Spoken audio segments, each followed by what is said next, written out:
Joey, we've talked about the hierarchy of wealth several times on this podcast, but it's been a while, I think, since we have brought it up. And today's episode with a community member, Adam Egloff, made me think how invaluable it is to understand where you should start investing. Yeah. So, what was it about it that jumped off at you? Well, I was listening to a story and he started talking about how they made decisions to invest in themselves. And through that, the only way he got in position to do that is he started thinking. Mm. Yeah, I love the story that Adam took one small step and it led to another step and it led to another step. And now he's seeing almost like we talk about like infinite banking has a compound interest component, right? I feel like he's got a compounding effect to his knowledge and to just all the streams of income he's created. Well, if you're sitting there, you're like, well, man, passive income is a really interesting idea for some people, but I've got a full-time job. I've got a young family. I've got things pulling at me. I don't have time. Well, here's one of the takeaways I had from this interview, Joey. Wake up earlier. Turn the TV off. Take the time that you do have and invest it in just 2 hours a day. Him waking up at 4:30 instead of 6:30 and investing that for 3 years straight led him to the position where he was able to break up with his boss. He was able to leave his full-time job. Now he lives a laptop lifestyle. If you are sitting there thinking, that sounds amazing, like I've been wanting to break up with that guy or that girl for a long time, you need to pay attention to today's interview with Adam Egloff.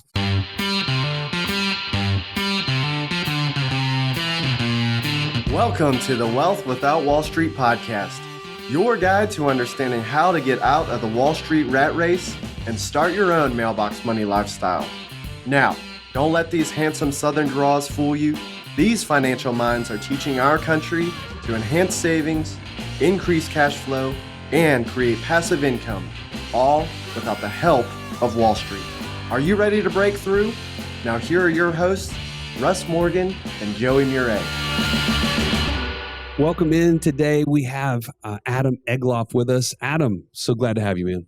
Hey, thanks for having me. Adam, we met, I guess, a little over a year ago at a Lane Geek boot camp, didn't we? Yeah, San Antonio. Yeah, that's pretty, it seems like eternity ago. And at that time, I think you guys had really started hitting strides inside your land flipping business, which I want to like share those stories. But for those who have never had a chance to meet you, have not connected with you inside the community, Adam and his wife live out in Colorado and have kind of a really interesting story, which just is fun to share. Just another community member story, somebody who is following the steps to financial freedom that you're trying to follow. So thank you, Adam, for being willing to share. Let's take the audience back a little bit. I want them to kind of understand kind of what led you guys into this path. So I know you guys are out in Colorado. The housing market was a little crazy back in 2010. You guys were working some different jobs. Take us from that point forward to some of the steps that you started to take to get back a little more access to your time. Yeah, so back in 2010-ish, I was working as a beer delivery driver, and I'm not a huge fan of manual labor. I just never have been, but it paid the bills. So I just had a lot of time to think, and I was like, how can I not work the rest of my life? And I just kept dwelling on that and thinking of how I can do this. So becoming a business owner was, my first choice. So in 2010, I had the luck of buying my first house in the Denver housing market at the very bottom. Fast forward 3 years, I still want to open a business. And at this time, we're sick of Denver. We want to move to the other side of the state where my buddy lives. And I'm like, hey, are there any jobs out there? And he's like, no, there's not. So I was like, oh, great. Okay, cool. What can we do so we can live out there? He's like, well, we could open a business of sorts. And I was like, well, that's what we've always wanted to do. So I talked to my wife, and she was managing a tanning salon that was next to a Jimmy John's. And she was like, why don't we open a Jimmy John's? And we all got together, the three of us, and said, It makes perfect sense. That's a great brand. We love the brand. We went out, flew out there, met the guys. It was a great fit, and the town could use it. So what we ended up doing was selling the house for a decent profit, enough to fund the business, and get us started. So we opened the Jimmy John's 3.5 years ago, out in Montrose, Colorado. So it's 5 hours away. So what was the really impetus though for you guys wanting to leave Denver? Like what was that motivation? You mentioned you had a buddy that lived out of town and you guys were looking to get away. What was that motivation to be away from Denver? Because I would think of most people think, man, the Mile High City, that's a really fun place to be. What was the motivation for you guys? Well, I remember a turning point where it was a Sunday and we were driving down. My parents lived downtown and we were just outside by the airport. And we were driving downtown to go see my parents. Normally, 12-minute drive on the highway. Well, it was a Sunday morning and there was traffic bumper to bumper. And I was just like, what is going on with this town? So we couldn't do the traffic anymore. And every 3-day weekend we'd come out to Montrose and visit my friend who moved out here. So we just fell in love with it. It's a slower pace of life.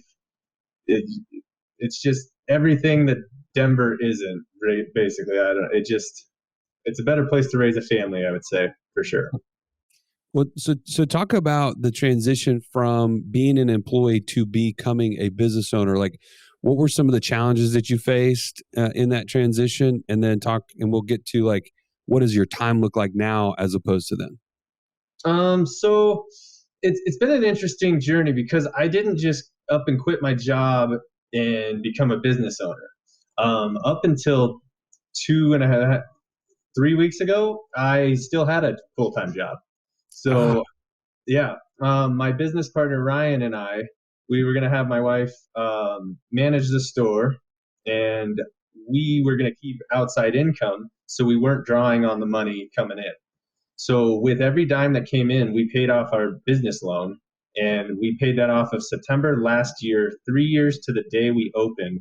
We paid off a $480,000 loan. Wow.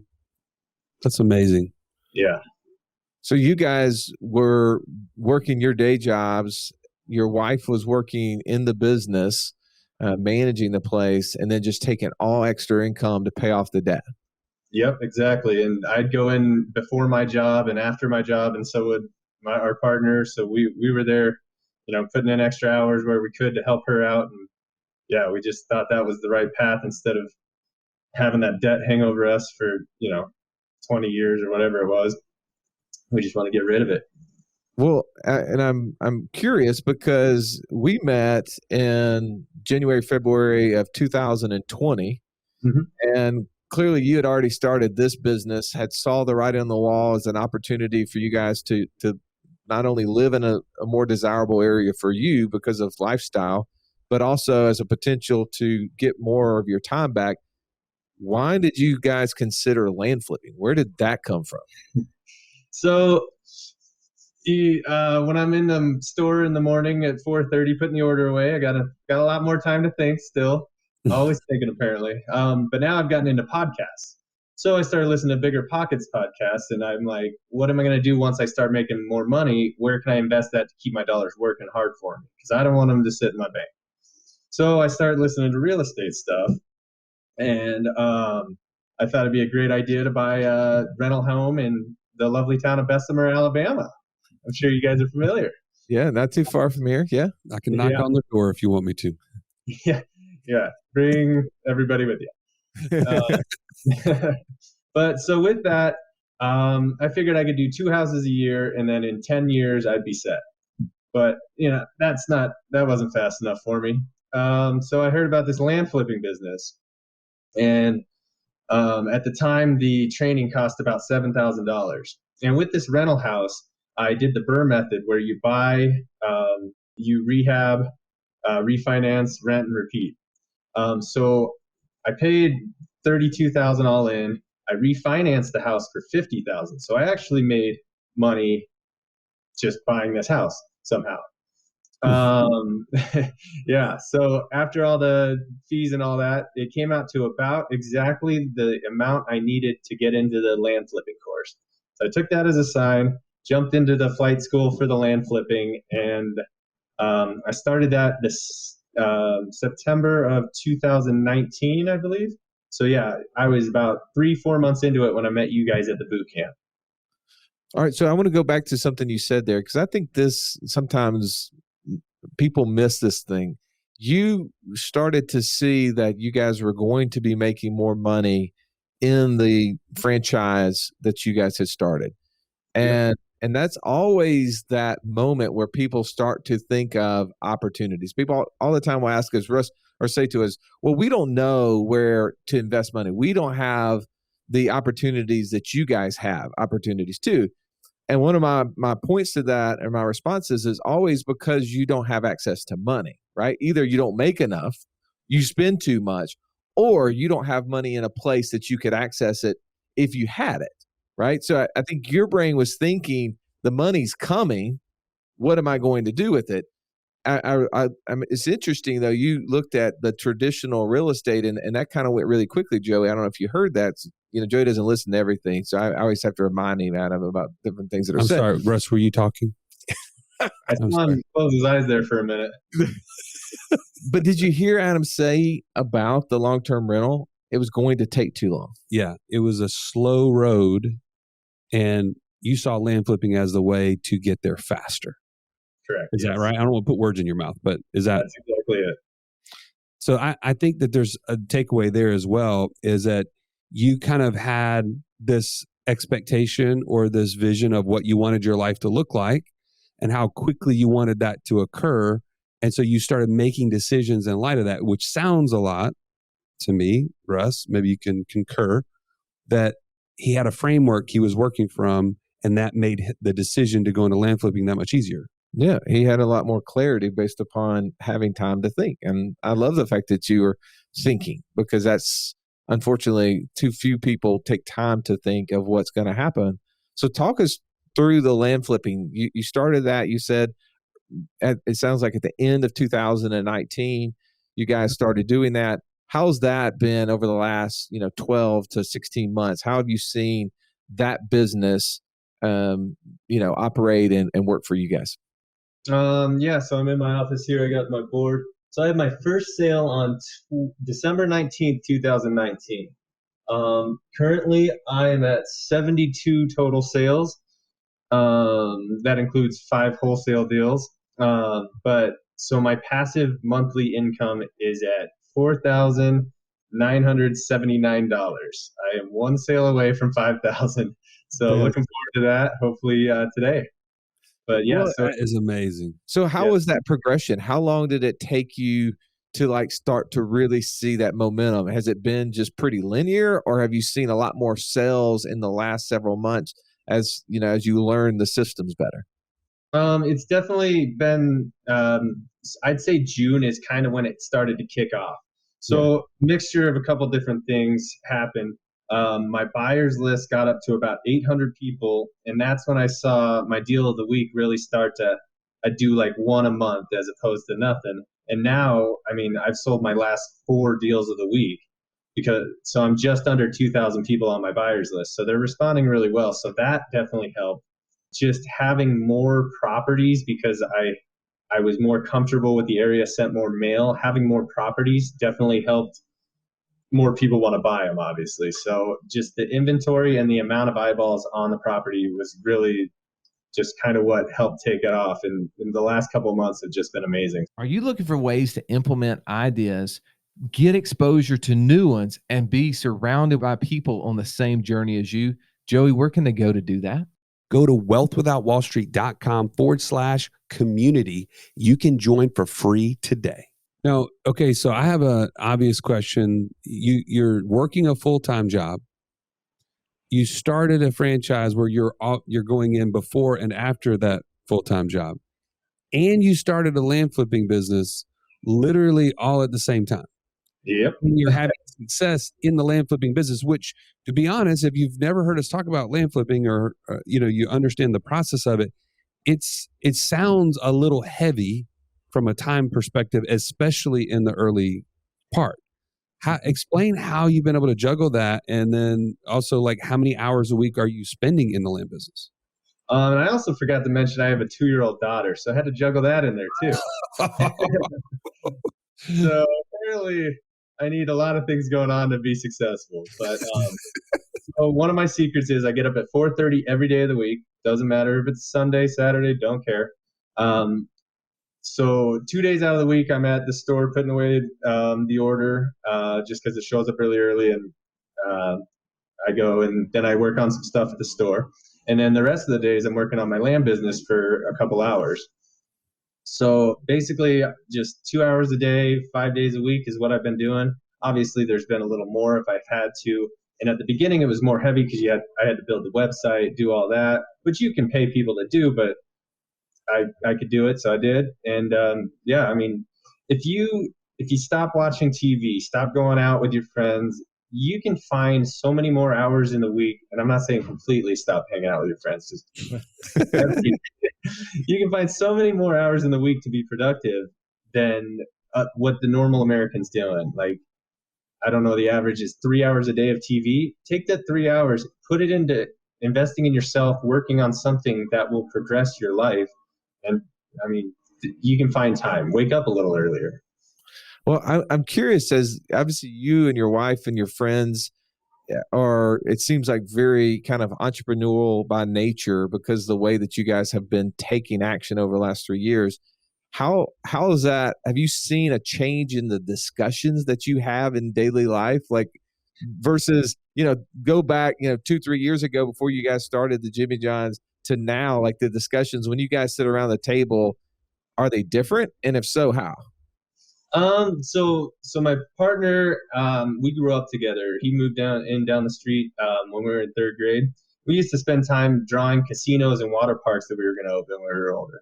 So both of our parents were entrepreneurs. So we always just knew we were going to start a business and just make a lot of money. We just knew that. And, talking to my wife, her dad is also an entrepreneur, has his own business. So she's been on board this whole time. So the three of us, the conversation hasn't changed, except for now it's what else can we do with this money? But I had noticed that other people I did spend time with, those connections just weren't as good, I guess. Now that, I got one buddy who, he calls me occasionally. He's still at the same job I was. And he's like, man, should I take this other job? What should I do? And he's been asking that same question for 8 years. And I'm just like, I'm not going to give you any more advice. I've told you, I've given you some stuff you could try to do. And I just don't want to have that same conversation. So it's definitely, I'd say I've surrounded myself more with like-minded people now than I had back then. And that has helped further the conversation, talking to you guys, knowing what this IBC concept is and how it can progress what I'm trying to do more. It's just amazing. All right. So that's an obvious question. I wanted to ask your opinion. People are hearing your journey and they're like, wow, he's had all the success. He's kind of taken off in these last 2 years. Why IBC? Like what does infinite banking have to do with your journey? With what you're doing so far and where you're headed? Yeah, so I originally got into it with the mindset of it's going to be my bank for my land business. So instead of me trying to go find an outside investor or going to a bank for a loan, I'm going to have this pot of money that I can pull from and invest into my land business and have it making 500 to 800% while it's still making the same returns that it would be, doing what it's doing. So it's working twice now. And I don't have to apply for a loan, and I hate filling out the paperwork. So that just, so it was specifically for funding my land business. But now that I've seen what it does, I want to obviously grow it and use it in other aspects of my life. So I do like to kind of break out that, because that's a lot of times we get the real need to just start, right? I don't quite understand how it works. Everything I've read about it and started to see it seems to make sense, but it's still foreign, right? It's life insurance. Why do we use life insurance cash? That doesn't make sense. Like You've never taken a loan against a life insurance policy. Most of the people have never even heard of anybody who's done that. So that process seems foreign. But you just said, now that I've figured it out, I see how I need to grow it. Talk about the way that you have used it and why now what is expanding in your mind and the vision of it seems so much clearer than it probably did when you started. Yeah, so like I said, I just have been using it for my land business. And once I I plan on opening a policy on my wife here soon, and then get my daughters going as well. So once those are going, it's just the possibilities are endless.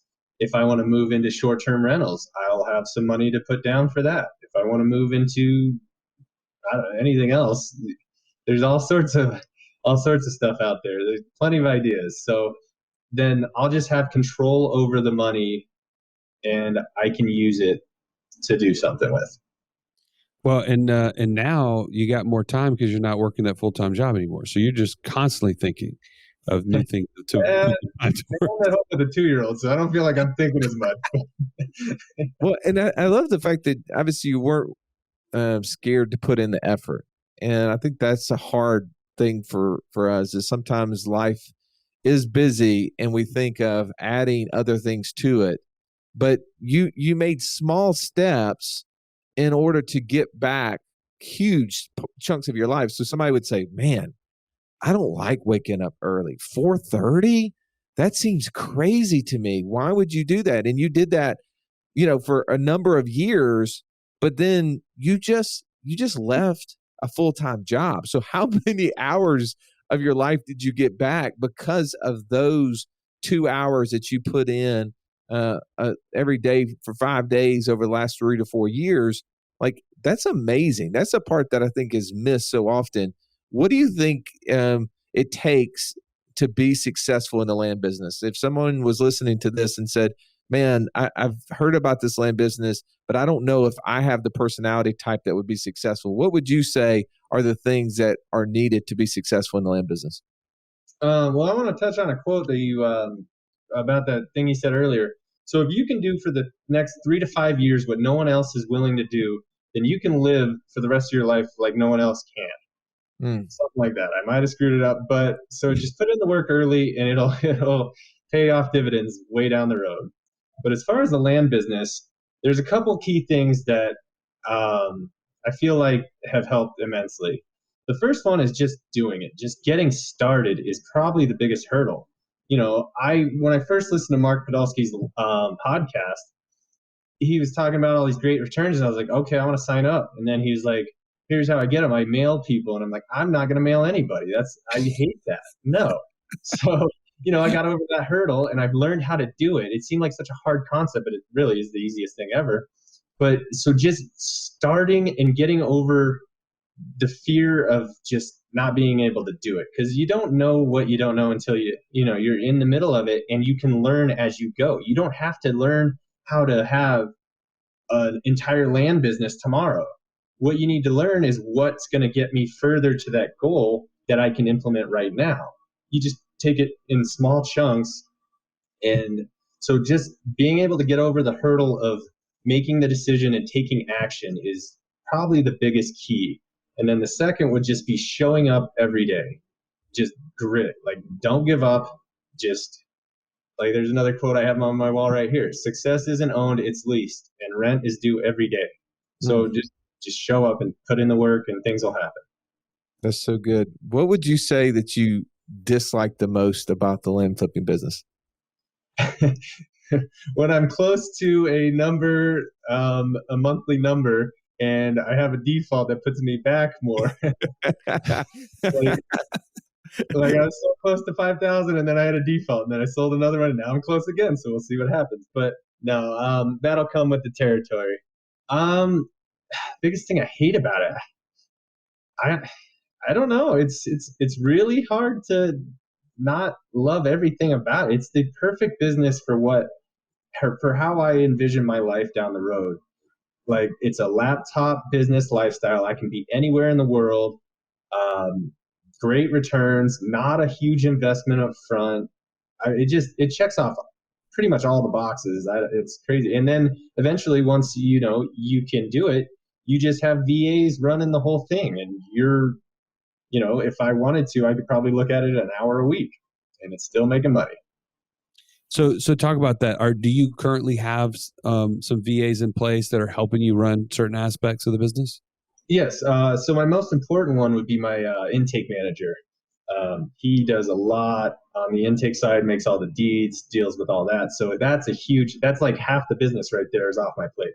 So that frees up a lot of my time. And then I have, Facebook posting and answering VAs, which is almost, 25% of the other half of it. So I had a sales assistant, but then when I left my job, I figured, I could be that for the time being. And so, once I'm back to where I think I could get that off my plate, which I love doing it. So I really don't want to get that off my plate anytime soon. So, but yeah, you can have this thing 98% automized or run by VAs, and still do great at it. It's crazy. I love the term you phrased there, laptop lifestyle. And that's a part where I think so few people can grasp the idea of being able to travel and do whatever they want to, just have a laptop and being able to sit down a couple of hours out of the week and see income and a business being run, because a true business operates without you. Most people are self-employed. They think they're business owners, but technically if they remove themselves from the business, the thing crashes fairly quickly. But you've built a business that operates without you, and kudos to you and your wife and your friends for finding ways to do that. I do want to finish up by just kind of asking, what is the goal? What is the goal not only with the franchise, what's the goal with the land flipping business? What do you see, that entrepreneur lifestyle sometimes always has us thinking of new things. What are those, 3-5 year marks that you're putting in your head that you're striving for? So my biggest thing now is we just had the opportunity to buy the building our Jimmy John's is in, which also has a Cold Stone Creamery ice cream in it. So we're working on that right now. It's going to go through hopefully here soon. And so I look at that as a 20-year extra retirement plan. It's kind of like a house hack with commercial real estate. I'm paying the rent anyways, might as well pay myself. So we're doing that. So with that being known, there's a 20-year timeline on that. Right now, my wife loves being in the business. I would love her to be home more with me, but so my goal is maybe to get a GM in there. And then in 19 years, we're going to move to Puerto Rico, where the income tax is 4%. We're going to sell all of it, keep all our money, move back, and then just have the land business funding everything else. But yeah, it's a 20-year goal. There you go. All right. Well, I'm excited to constantly follow your story. I appreciate you coming on and sharing. Just, again, very simple. If you're listening to this, you're hearing Adam. Adam was driving he said not a cool job, the manual labor part, but he's still driving a beer truck around. Like that has some intrigue to it. I'm sure there's some stories of people coming up to you throughout the years that you would share, maybe off air at some point. It would be a fun time just to hear the outtakes on that. But just taking the mindset of investing in yourself. And Joey and I, we've talked about that forever. As you think about what the hierarchy of wealth should look like, where should be the first dollars we should invest, and they're not into someone else.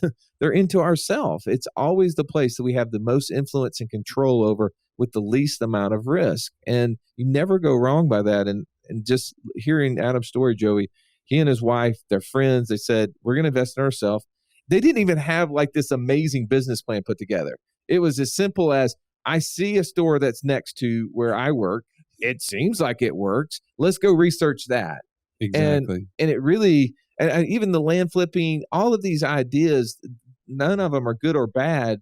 It's what they did and what made that happen. The investment they took in themselves, and they're seeing the success because they've put in the work. Well, and I also see the compound effect of what you've done, Adam, is you took one step and it's led to multiple more opportunities. You said, I have the opportunity now to buy the building that we're in. Well, why is that? Like Russ and I were actually just talking about this before the show, is most people don't think they have opportunities. It's because they never have had cash in a position where they could take advantage of them. And opportunities find cash, but also you put yourself in a position to take advantage of these things because of your knowledge. You've grown your knowledge by investing in yourself, taking steps into business ownership, which has led to other things.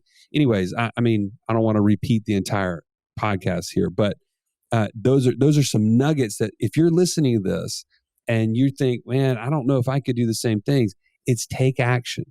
It's take the first step and make that first step towards yourself, investing in yourself.